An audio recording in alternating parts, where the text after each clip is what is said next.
con vistas a algo que se puede mejorar, entre comillas. Entonces, es algo tan elemental como eso. Es naif, ingenuo, está agarrado con una especie de proceso educativo ancestral, junto con procesos educativos socioculturales complejísimos, y luego del proceso educativo escolar que toque en cada ocasión. Pero al final es un problema de educación y de ejercicio de voluntad y de libertad por parte de cada uno, ¿no? Por ejemplo, el hecho de que la Fundación, o sea, ¿cuál es la primera sensación o el primer impulso que pueda tener yo mismo al hablar de este tema? Es uno de gratitud a una fundación que, por una trayectoria de reflexión sobre sí misma y de conexión con el país en el que está, contribuye decisivamente a líneas largas, no cortas, de trayectorias de formación y de educación colectiva. Y por tanto, es un testimonio un testimonio de algo que existe y que está ya ahí, que no viene de la clase política directamente y viene de la clase empresarial matizada sustancialmente por su compromiso con un tejido asociativo y con una cultura de libertad dialogante de alguna forma. Dialogante no solamente porque pretenda conversar para convencer, sino para estar abierto a poder ser convencidos todos a la vista de las consecuencias de los actos.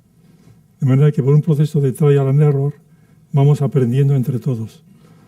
Entonces es gratitud a la Fundación, es gratitud a las personas que están aquí acompañándonos, es mi gratitud personal a Juan Carlos como coautor y por lo tanto entablando una especie de conversación permanente en qué hacer.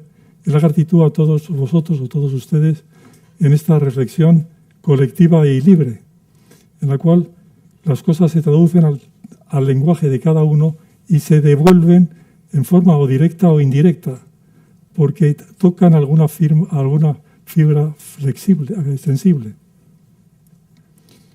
De manera que lo que estamos haciendo aquí y ahora es hacer sociedad civil y hacer ejercicio de modo civil de hacer política sin más. No es necesario ir muy lejos. Decía Pascal, por ejemplo, este personaje fundamental del barroco que es tan o más importante que la Ilustración que viene después.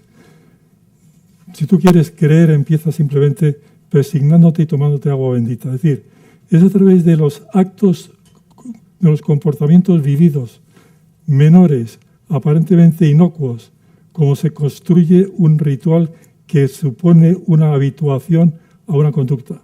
No es declaro mis valores y llego ante un público cualquiera y declaro valores. Eso está bien, pero no es lo más importante. Lo más importante es cómo encarnamos nosotros esos valores en forma de reflexión conectada unos con otros. Y esto lo hacemos aquí y allá. Y esto se hace en las familias mínimas y en la transmisión de los saberes de ser padre, de ser madre, de ser hermano, que se hacen en la pequeña infancia. La little tradition es tan importante o más que la great tradition de los grandes rituales. Los grandes rituales vendrán después o al tiempo conectándose, y si no se conectan, se pierden. Y lo mismo ocurre con el civismo o con la ciudad. La ciudad se construye sobre la base de una diferenciación de tribus que se integran y se organizan en torno a una repetición de lo que es una familia, que es la patria común. Y esa patria común se construye cotidianamente. Y cuando ha funcionado así. Y cuando ha dejado de funcionar así, ha dejado de funcionar. Y se ha convertido en un despotismo, ilustrado o no, pero despotismo. Por tanto, nunca ilustrado del todo. Entonces, ¿qué podemos sacar de esta conclusión o de esta brevísima impronta? Porque una de las cuestiones cruciales de la importancia del modo civil de hacer política es que nos da la clave del tipo de sociedad hacia el que queremos ir o hacia el que vamos, que tiene que ser uno hecho sobre la base de conductas y no uno hecho sobre la base de declaraciones más o menos pomposas o tímidas de los valores de cada cual. Los valores o son actuados, o son vividos, o dejan de existir en un tiempo relativamente corto. Y esa es la clave para el sentido del tipo de sociedad que nos hemos ido barruntando. Es decir, la declaramos valorativamente o democracia liberal o fin de la historia, o hemos llegado al final de la trayectoria, como hemos tenido esta especie de lectura gloriosa y, dijéramos, que nos consolaba de tantas dificultades de los últimos años. Y nos hemos encontrado con una situación mucho más compleja. Pero esa situación mucho más compleja, lo que nos daba es, hemos estado cerca de tener, o creyendo que estábamos cerca de tener, un tipo de sociedad bastante plausible. El ideal, si se quiere plantear como ideal, pero el ideal sabiendo que nunca ha sido bien realizado del todo, sino que requiere una especie de reflexión crítica y de reforma permanente. La democracia de los antiguos grecorromanos era una democracia, o una democracia hasta cierto punto, pongamos, que era iliberal en gran parte, que era de esclavitud en gran parte, que era, si tocaba la torna a los romanos, pan y circo. Es decir, hay una especie de componente de violencia, incluso en la tradición teórica de los valores en sí, de las democracias liberales o de las sociedades civiles o de las economías de mercado, hay unos componentes contradictorios y de dominación, de explotación económica, de fragmentación y atomización de la vida social y de adoctrinamiento en la vida cultural.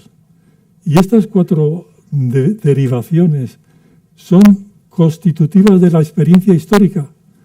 Y en lugar de tirarnos abajo la experiencia de la idea de sociedad civil, lo que hacen es darnos una lectura escarmentada y no una lectura gloriosa, hubrística y naif y simplista de la sociedad civil ya lograda nunca. Es un second best, porque es demasiado complicado como para que los componentes de violencia que hay en el contexto de todas las sociedades humanas no se hagan patentes antes o después. Y con eso contamos. Y ese contar con lo que nos hace es, o con lo que nos puede hacer, es dar una oportunidad de aprendizaje. De manera que la apuesta que hemos hecho, relativamente hablando, por sociedades civiles es con la reserva del componente violento que hay que controlar y que vigilar y que pensar y que aceptar como parte del juego. No aceptarlo porque le demos por buena, sino porque le damos por viva y porque lo comprendemos como parte de nosotros mismos. Y esto es lo que nos hace, nos da complejidad y nos da posibilidad de aprendizaje de las experiencias de vida. Y podemos, dijéramos, de encontrarnos con una situación como la que nos estamos ahora, en la que después de esos finales de historia maravillosos de la perestroika o del momento crucial de la democracia liberal extendiéndose por el mundo y la globalización gloriosa y la tecnología de las artificial intelligence y más ad nauseam, nos encontramos con un componente de rechazo y de inquietud profunda, que es lo que le da al reto del momento actual ese componente inquietante y extraño. Después de tanta gloria con la que hemos disfrutado, nos hemos encontrado con la gran transición en el caso local español, con el fin del periodo fascista, nazi, totalitario en el mundo europeo, oriental, occidental, con tantas salidas de situaciones de esperpento moral como podría ser el apartheid de partes del mundo, de partes de la propia Estados Unidos, y sin embargo nos encontramos con que tropezamos de nuevo, pero tropezamos con una experiencia que puede enseñarnos. Es un poco lo que decía Elisa Tulliá. Es decir, que nosotros podemos aprender de errores a comprender que estamos en procesos de drama abierto, no en procesos predeterminados. Incluso podemos pensar que una de las cosas que nos puede ser más importante a cada país o a cada situación local es aprovechar la situación de dificultad para aprender, para escarmentar, para tener humildad, para tener una humildad que afecta a todas las esferas de la vida y afecta a todas las partes de la sociedad. Todas las esferas de la vida porque afecta al modo que tengamos de hacer funcionar la economía de mercado maravillosa. Bueno, no es maravillosa, no ha sido nunca maravillosa. es un second best con relación a economías estatistas y colectivistas todavía mucho más terribles. Y esta puede ser reconvertida en una conversación cívica, puede ser reconvertida en una economía de stakeholders, si se quiere, puede tener muchos nombres, pero son nombres en la dirección de construir comunidades compatibles con y conversaciones compatibles con la búsqueda del beneficio y el impulso hacia la ganancia. Vale. ¿Pero en qué contexto sociocultural? Es decir, no en sí por sí misma, sino en conexión con. Y lo que decimos de la economía se dice naturalmente de la política, que fácilmente deriva en una oligarquía partidista. Y en un mundo de estar atentos todos, izquierdas y derechas, a lo que podríamos llamar las redes clientelares mediante las cuales trepamos en la sociedad. Y sociedades que son de trepa y por lo tanto de subordinación y humillación, o que pueden ser de comunidad humana, compleja y abierta. Y que pueden ser sociedades más o menos integradas, con el componente siempre de inadaptación que tiene la libertad humana, y con el componente de búsqueda un poco enloquecida de lo que me impresiona, pero que forma parte de aquello por lo cual nos acercamos unos a otros con cierta admiración. De manera que sí, es complejo, sí, es ambiguo. ¿Y qué? Naturalmente, porque esa es condición humana. Y entonces tenemos lo mismo, podemos decir, con el tema cultural, que por una parte es necesidad de tener un componente de referencia de sentido que nos permita conversar, sabiendo de lo que estamos hablando unos y otros, pero por otra parte tiene el peligro y la tentación y la tendencia a la aceptación del adoctrinamiento y a la búsqueda de fórmulas mágicas elementales, como puede ser la tecnología última de la educación.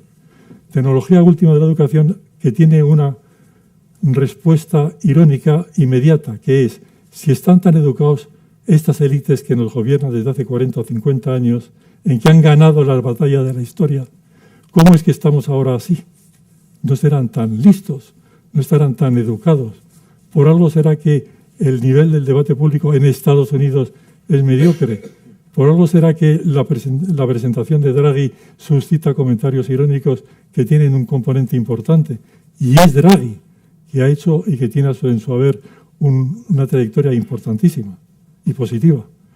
Si lo que tenemos es 40 o 50 años con trayectoria de democracia liberal en España, resulta que nos encontramos con las dificultades a las que ha aludido Elisa de la Nuez, y que son dificultades profundas, no son ocasionales, porque lo que reflejan es algo que no funciona bien porque no haya la educación apropiada. Una educación en la cual se ha podido desaprender de la buena educación del siglo XIX de Oxford y Cambridge, que con sus defectos implicados en su colonialismo triunfante y naif, sin embargo, al menos tenían la capacidad para comprender lo que es una tradición humanista en la cual las cosas tienen que ser graduadas en sus juicios, reflexionadas, vividas y abandonadas al dolce far niente de ir comprendiendo cosas por otro vía que no sea la técnica industrial. Entonces, hay ahí un retroceso hacia el woke academicismo de la América de hoy. Pues claro, como lo puede haber la tecnoeducación de la educación última más potente de la inteligencia artificial. Se requiere capacidad de diálogo, se requiere capacidad de entendimiento, se requiere silencio, se requiere diálogo interior, se requiere conversación compleja, se requiere tiempo para probar y equivocarse y aprender del error que se ha cometido. Se requiere un espacio vital para todo eso inútil, que sea capaz de la tarea de apreciar la inutilidad de aquello que no tiene inmediata repercusión financiera o etcétera, etcétera. ¿Y qué problema tenemos aquí? Pues tenemos un problema de educación cívico-cultural muy considerable, porque por una parte hemos aprendido algo muy importante, hemos aprendido que Las fórmulas de los años 20 y 30 del siglo XX son terribles y horrorosas. Y esto lo hemos aprendido en la escuela terrible de guerras mundiales, en la escuela terrible de genocidios, en la escuela terrible de adoctrinamiento de masas atroz, en la situación terrible de la complicidad de las instituciones que deberían haberse enfrentado con ellas, que no podían, sabían, porque es normal que sean falibles, y que por lo tanto hay que al mismo tiempo juzgarlas con distancia crítica y comprenderlas con humanidad, porque en ello nos va la propia comprensión que podamos querer para nosotros. Y todo este proceso de aprendizaje no es algo que podamos saltar sobre ello si no lo hemos pasado. De aquí la parte positiva que tienen los momentos de turbación y los momentos de dificultad como los momentos presentes, que además, entre paréntesis, y ahora que no nos oye nadie, no son para tanto. Porque que España pueda desaparecer porque Cataluña se enroque en una situación de huida hacia el abismo es una experiencia con la que hemos semi-mal convivido durante demasiado tiempo como para no ir comprendiendo algo mejor en las fases siguientes, o al menos tener la posibilidad de hacerlo. No porque vaya a salir la fórmula mágica del sombrero, sino porque se vaya poniendo juntos las experiencias recalcitrantes de las diferentes gentes, que no se lo toman tan a pecho, pero en cambio lo que hacen es un compromiso con la aventura de resolver los problemas. Es decir, tenemos un problema con las élites porque las élites son cortoplacistas, van demasiado a lo suyo y son muy listas, pero son muy listas en el corto plazo de sacar sus mejores rendimientos a sus inversiones y sacar los mejores rendimientos a sus inversiones políticas en elecciones dentro de X 6 meses de turno. Todo eso convierte a las élites en algo defectuoso que habría que modificar. Se automodifican ellas mismas, Dios proveerá. Pueden hacerlo los entornos que les rodean de ilustrados benévolos. Pueden hacerlo si no se dejan llevar del espíritu de trepa y el espíritu acomodaticio a lo que va viendo. ¿Y qué ocurre con las gentes comunes? Pues que también tienen la posibilidad de aportar su sentido común, que es enorme, su capacidad para adaptarse a una situación de emigrantes que se van a Alemania a trabajar como sea, o se vienen del pueblo a la gran ciudad, que construyen familias, que construyen experiencias de trabajo, que construyen vida común, y que envían mensajes de sensatez continuamente, porque no se dejan obnubilar del todo por los mediáticos impulsivos, sino que tienen su margen de distancia. Entonces, esa gente que tiene el peligro y la tentación de reconvertirse en masas de súbditos confusas, sumisas e irritables. Y en ese momento pierden el juego de su propio control de sí mismos y se convierten en masas manipulables, o que se dejan llevar porque están ya hartos y no entienden qué se pueda hacer. De manera que hay aquí una especie de juego no de maravillosos a maravillosos, sino de medianos a medianos. No de gentes que están en los cielos, sino gentes de purgatorio, que podrían explicarse mejor si perdieran su soberbia en parte y entendieran un poco mejor los otros elementos en la referencia.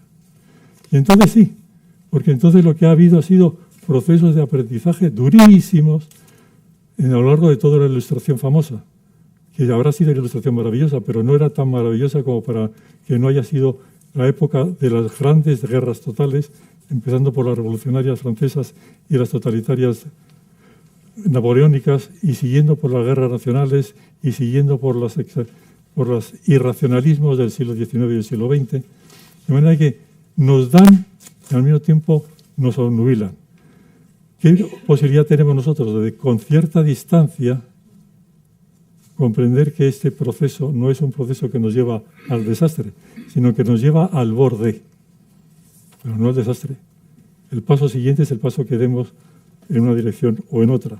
Y eso es un tema de libertad, y de libertad vivida en términos personales, no de ellos, sino nuestra, y en términos inmediatos, en el aquí y ahora, y no en el ya veremos después.